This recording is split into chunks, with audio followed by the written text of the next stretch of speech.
ഇൻഡോറിൽ മലിനജലം കുടിച്ച് 14 പേർ മരിച്ചതിൽ പ്രതിഷേധം കനക്കുന്നതിനിടെ ഹൈക്കോടതിയിൽ സർക്കാർ റിപ്പോർട്ട് നൽകി.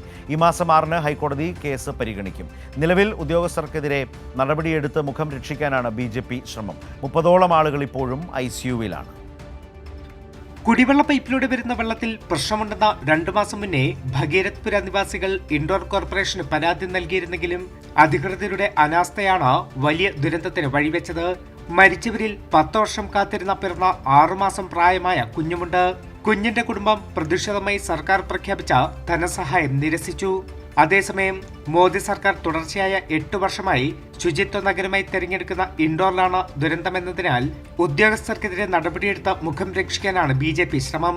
മുനിസിപ്പൽ കമ്മീഷണർ ദിലീപ് കുമാർ യാദവിനെയും അഡീഷണൽ കമ്മീഷണർ രോഹിത്തിനെയും സ്ഥാനത്ത് നിന്ന് നീക്കി. സംഭവത്തെ തുടർന്ന് മുനിസിപ്പൽ കമ്മീഷണർക്ക് കാരണം കാണിക്കൽ നോട്ടീസ് അയച്ചിട്ടുണ്ട്. മധ്യപ്രദേശ് ഹൈക്കോടതി ഈ മാസം 6-ന് കേസ് പരിഗണിക്കും. സംസ്ഥാന സർക്കാർ ഹൈക്കോടതിയിൽ തൽസ്ഥിതി റിപ്പോർട്ട് നൽകി.